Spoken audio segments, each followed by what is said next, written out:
Welcome to another episode of Tech Talk. Today we have our guest, Michael. Hello. Hey, how are you? Great. So he's one of our really talented technicians building gaming computers all day long, and I thought we'll bring him on to show you all our newest creations here. And again, we've been building computers for a long time, since about 1994. So my first gaming computer I ever had was a 386 DX25. No? I had a 46. 46. Oh, Yeah, you that was beat my me. first one. Yep. Wow. 46 DX66? I think it was a DX. Wow, Yeah. cool. So anyway, back in those days, computers in gaming were very primitive. I mean, we were happy if we reached, 24 frames per second, and now what do we have? I mean, we can go upwards of 200 to 300 or more. Yeah, Yeah. I've seen a couple thousand sometimes on some primitive stuff. It's pretty nuts. Amazing. But anyway, we're going to talk about technology and everything we have to offer and what's out there on the market and kind of demo our cool system here, which is kind of based on like a universe type theme.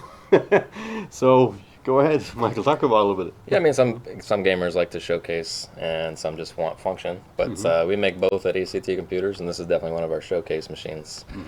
So this one has as much power as you would need to play pretty much any game out there.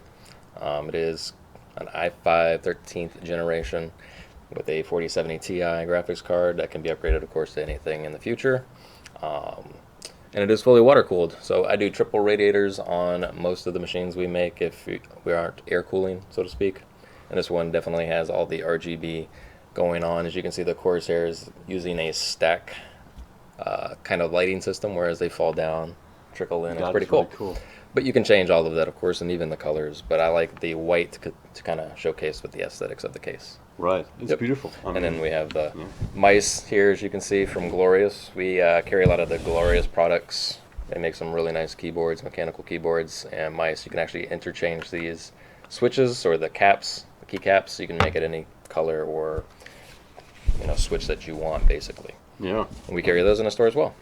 I was very impressed by actually first seeing the quality on the Glorious products. So a big shout out to them, because the keyboard's very nice and heavy.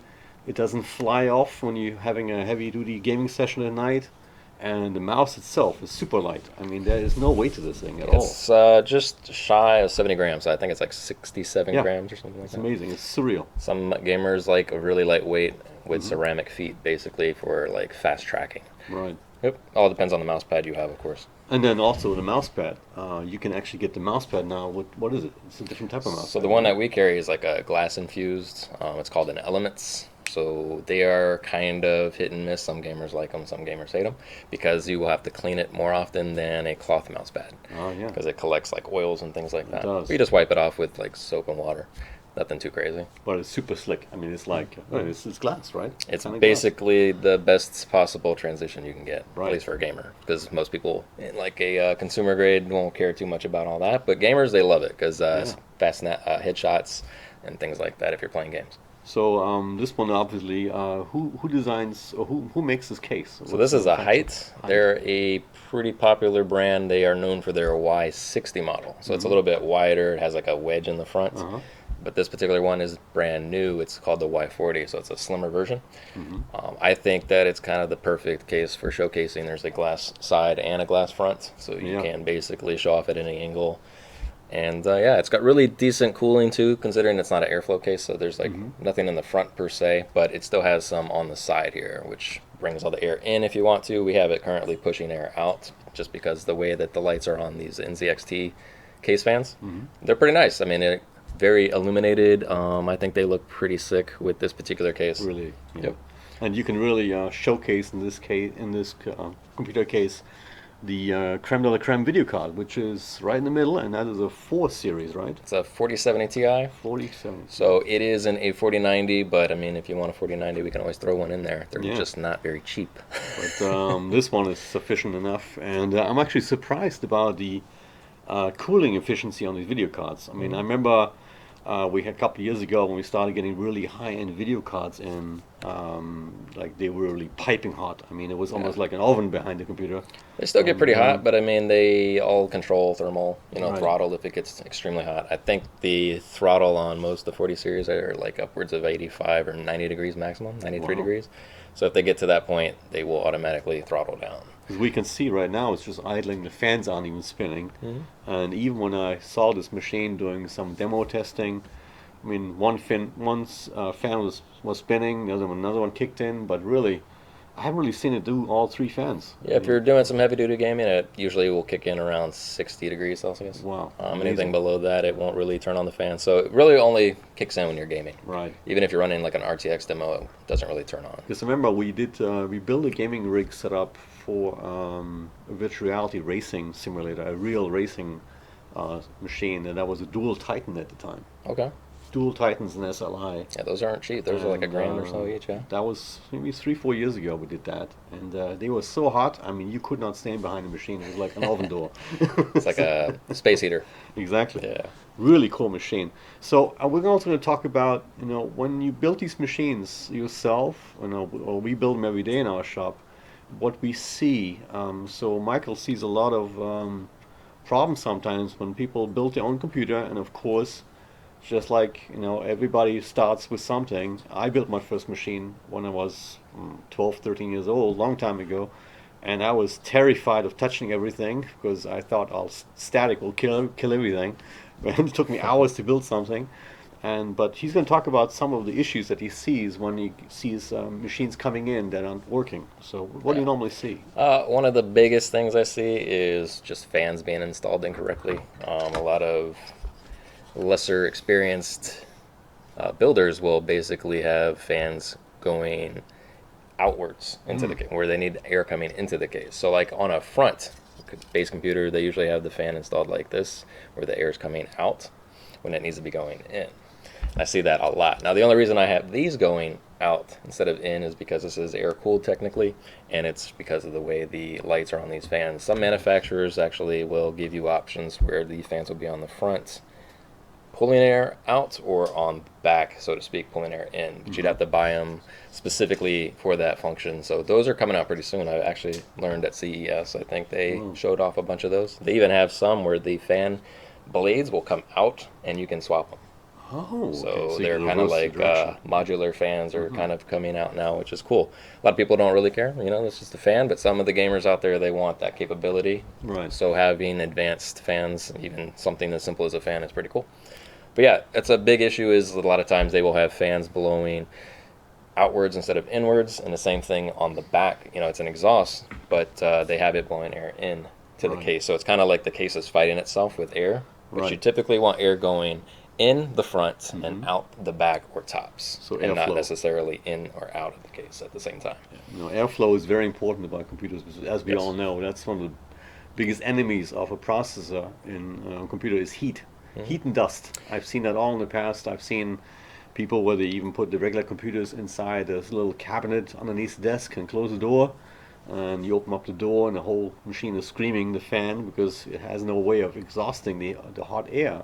So he's absolutely right. The air has to go in and out. It's a constant flow to get the air out of the machine. Otherwise, it'll become an oven. It just overheats because all the air is trapped inside. Right. And then your thermal throttling and your computer shuts down, or even worse, it will no longer function. Yes, and you have to buy a new one again. Yep. Yes. And the Which good we don't place- mind, but Yeah. Another issue with the same kind of mentality is that radiators are installed incorrectly. So a lot of times you will have gamers install, it's kind of hard to show on camera, but this basically is always above the radiator. Or excuse me, you want the radiator above the block. Okay. Whereas a lot of them will install it kind of like upside down. So all the air bubbles get trapped inside the pump, and it makes the pump overheat, and eventually it fails. So you typically want the radiator, especially where the piping is coming out, you want it to be higher than the actual block. So that's another thing I see a lot. And they have either CPU issues cooling off, or they just have a failed pump. Yeah. Again, heating problems. Yep. So But that was pretty critical. So this basically is the same thing as you have in a car. So if you're not into the computer industry right now and you don't know how to cool a computer, the most important thing is cooling. And this is water heating block. So the water circles around inside and cools the CPU. You can also cool the video card and everything else with it. So that's been around in the gaming industry for quite a long time. And I'm very happy to see that these kits now come pretty much pre-made, right? You don't have to do a lot of maintenance anymore like they used to be. Yeah, it's not a custom loop. Custom loops are like Right. even more specific for showcasing. Right. But I do prefer all-in-ones if you don't know how to do a custom loop, because it is guaranteed most likely not to leak Right. unless you bend it Yeah, too much or the something water like is that. another enemy of a computer, obviously. Yeah. You don't want that the coolant coming out and going all over the motherboard. Although usually the solutions inside some of the all-in-ones, they have something where it's not going to damage your stuff if you turn it off somewhat quickly, but obviously if it sits in there for a long period of time, it will do some damage. Right, amazing. And this one in particular, who makes this one? The one you just showed? So the one I had in my hands just now, the black one, is from Fractal Design, which they are a great company, but they do have limited availability on their products. You can't get them technically right now. I think they're going through like a transition where they're coming out with some new coolers. Right. So it's hard to get your hands on some of those. But the one inside this machine is from Deep Cool. They make some really nice coolers, both air cooling and water cooling, And reasonably priced. these specifically have a built-in screen, right? Some of them have built-in screens, like NZXT. They make a lot of built-in screens. Deep Cool has one coming out. They currently don't have like an LCD or an OLED screen in them right now. Obviously, we do carry those from time to time, and it's pretty neat. You can put your own little animation inside the water block. Yeah, we actually built one last year that was very cool because cool. our logo is round, and we put our logo right in the middle of the CPU cooler. Yep, and you can show your resources like the actual temperature, how much CPU usage is being consumed, things like that. It's pretty So neat. if you want to impress your neighbor and they come over and say, "Hey, look at my computer," and it shows you everything that's going on. Really interesting. It is flashy. So yeah, building these machines is obviously a pretty cool thing, and if you're learning about computers, especially, we see it all the time where people start building their first machine and it's a gaming computer. But you need to be, careful about building it. Take your time. We see issues where it's being rushed because we're all excited, or we want to put this thing together and it doesn't work. So very, very common. We see problems, like you said, about cooling issues, the fan's orientation the wrong way. Or even such basic things as standoffs. Like, let's talk about that one we just had on the bench. Yeah, there was a So- computer that was brought in. It was built by, I think, two different people, Right. His and hers type of machine. And when she put the water block in, one of the standoffs was just, I guess you could say, stripped and not threaded properly. So I had to actually re-thread the CPU bracket in the back that kind of holds everything in place. It's the mounting system. And yeah, that was quite something. But since it was hanging out, I don't know, like a couple millimeters or something like that, it wasn't cooling the CPU efficiently. So things like that, or even using the wrong standoffs in general, will definitely cause a lot of problems. Right. So you just have to be careful. If it's not screwing in, Yeah. don't force it. No, don't force it to go easy, especially screws.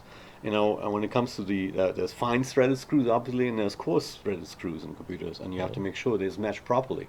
We see it all the time where they put in the wrong ones, and the whole thing starts getting loose, falling apart after a while from the vibration. Yep. And a lot of times you have to check compatibility. So it does help to RTM, read the manual, because I've had a few computers where the water blocks, they're from older manufacture periods, and they don't have the actual brackets inside for the newer parts. So you've got to make sure that it has all of the correct components for the sockets that you're using. Because AMD, they use a different socketing and different standoff system than Intel. And if you use an AMD on an Intel, you're probably going to break something. Right. Or vice versa. Right. So you definitely have to read the manual, even though some people don't do that. Yeah, we don't like doing that. None of course us not. do, but Even if boring. you've installed one before, they're not all the same, theoretically.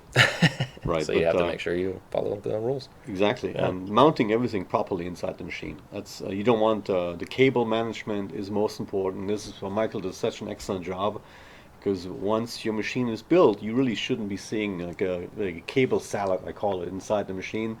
That you might have a cable going inside the cooling fan, blocking it in the worst case. I've seen that many times where we work on computers, regular computers, for example, where the power supply cables are basically just thrown inside and blocking all the cooling a little the cable is inside the CPU fan. The CPU Yeah, fan. I mean, is it could spinning. get stuck in one of the fans Yep. or something worse. So Yeah. zip tie everything together, but make sure it's nice and layout. Think about the layout, where the cable's going to go, because when you build these machines, you first think like, hey, I should be routing it that way. That might look better. I always like Right. pre-plan, so I make sure that Right. I check the dimensions of the case both externally and internally. Because let's say you buy a triple radiator and you get a small case and it only supports a double rad. Right. Then how are you going to fit that in there? It won't fit. Also, this is a bit technical, but when it comes to building machines, like things I never liked very much when I built these computers.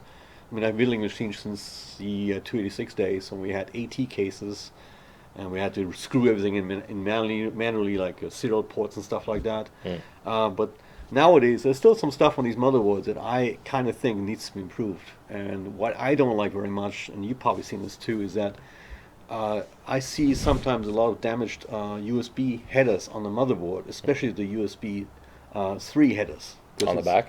On right on top. Okay. Because that is a big blue plug, very, very fine pins that go on the motherboard for the Yep. front USB 3 ports, right? Yes. Well, any kind of port. Yeah, really. yeah. And the regular USB 2 ports, they plug right in. That's pretty standard stuff. But USB-C is that big blue plug. And I've seen many times where these pins are being bent because it doesn't go in all the way, and they Or can they break do off. it opposite way. Oh yeah. Yep. They don't line up the connecting. And I'll obviously never Connection. touch the socket itself of the processor. And nowadays, the processor, the pin configuration is very, very fine, so it should never be touched by hand. It's almost impossible to bend it back. Another thing I see too, since we're talking about CPU sockets, is people will actually unscrew the security locking mechanism. Oh yeah, yeah. Because they think, oh, I have to take this off to use this water cooler. But no, the water cooler comes with its own mounting hardware that goes around that security lock. But they actually unscrew it, so then they just put the CPU in there without locking it in place. So I actually have removed some heat sinks before, checking computers that don't work, and the whole CPU is just stuck to the cooler. I'm like, okay, well, that's probably part of the problem.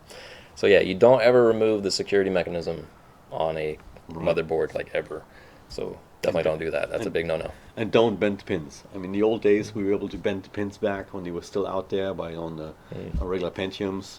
Nowadays, that requires a microscope, a lot of work, and it might never work again. And you might even break the pin, and Yes. it's gone. Now, the cool thing about that is a lot of the processors coming out now don't actually have pins anymore. Right. AMD CPUs, the AM5 series anyway, they actually got rid of the pins. Right. So all the pins are only on the motherboard. You Exactly. can still bend them, Yeah. but it's less likely to happen unless you're poking around in there, which you Right. shouldn't be doing anyway. Yeah, in the old days, the processors went in with pins like that into holes. Nowadays, it's kind of reversed, where they just basically is pressure just holding it all together. Yep, and that's why they changed it. A lot of people Yeah. were screwing up processors Oh, or yeah. just accidentally putting them in wrong. But there's always like a wedge or indicator on where the processor goes. You just have to follow it. Right, the orientation. Has an arrow even sometimes. Now, I get the question quite often, it's like, oh wait, how much cooling paste is enough cooling paste? Because I've seen it where it's being, they basically douse the whole processor.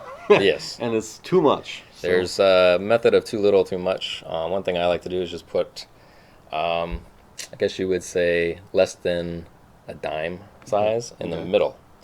And it's basically just put a little drop in there. It doesn't have to be super crazy, because if you put too much in, it's going to overheat. And if you put too little in, then it's not going to, transfer the heat at all. So I just put like just almost less than a dime right in the middle. And then when you smush it, it spreads properly. Right. You don't want to use thermal paste either. Like, paste is not very good. And that's not thermal paste, but the thermal pads rather, because it's not very good at conductivity. A lot of these all-in-ones come pre-applied thermal pads or paste. I actually remove that and apply my own paste. Yep. Because it is going to cool it much better. I've seen, like, it's not a huge difference, but it is. I mean, we're talking like 5-8 degrees. That's the difference right there. So when it comes to gaming, I mean, that could be the difference of you're playing a game and it starts thermal throttling and your frame rate drops a lot. Right. So I mean, it's a big difference. That's what makes your builds better than some other ones, which are just standard. Also, but it's very important also is when we are so excited about building a computer, these things, these cooling pads, they have a factory plastic shield on them sometimes. So many times on this side, when you take this off, Sometimes there's another little plastic thing that goes on over that with the cooling fan. That's just for, when they built this thing. So you got to take that off. Yeah, it's a polished aluminum or copper surface, so they want to make sure you're not scratching it Right. while you're installing. So you definitely have to remove that film layer if Little it has plastic, one. right? Because if you leave that in there, it's definitely going to overheat. I haven't ran into anyone that's done that yet, but I've seen it on the internet. Yeah, I've where seen they're it like, too. "Oh yeah, I forgot to remove that." That explains a lot. It's kind of like you didn't take this off and you put it on, but that would be impossible. Right. Yeah. So, and when it comes to seeing gaming, obviously we see things evolving quite a bit. And we started with VR, these VR headsets. This is an Oculus Quest 2 that we actually have plugged into this machine, right? It's wireless. It's wireless. And pretty cool. And these things get improved all the time. We do carry these in stock, and we use them right now. So if you're doing like any kind of gaming that's more intense and like a racing sim, that's the better thing to use on a monitor, right? It's very cool. I mean, it's more immersive. Right. And you don't have to have a very fancy computer screen if you're going to be using VR, because the screen is in the VR, obviously. Right. And I think the Oculus 2 has a 4K display, Yeah. which is pretty nice. It's high quality. I haven't technically used the Oculus except for that one time I set it up, and it's pretty nice. Yeah, it's amazing because these things improve quite a bit. When I first started with them, with the first series Oculus and other ones, the screen door effect, basically you see the individual dots, the pixels, was so high that you just didn't get much reality. Yeah, out of it. it's not true retina, so to Yeah, speak, right. whereas you can see. And this one, you can pixelation. actually look through it too. It has built-in cameras. So you can actually enable the look-through feature, and so you don't bump into a table or something. Yeah, if you don't have the controls in your hand, it knows, it kind of senses that. Right. That way it enables that feature until you pick those up, and then it puts you back into the UI, which is pretty cool. That's amazing. So that's definitely the future. When it comes to gaming monitors, what do you suggest? I mean, you want something with at least 144 hertz or 120 minimum. Anything above that, you're kind of just spending money for whatever reason.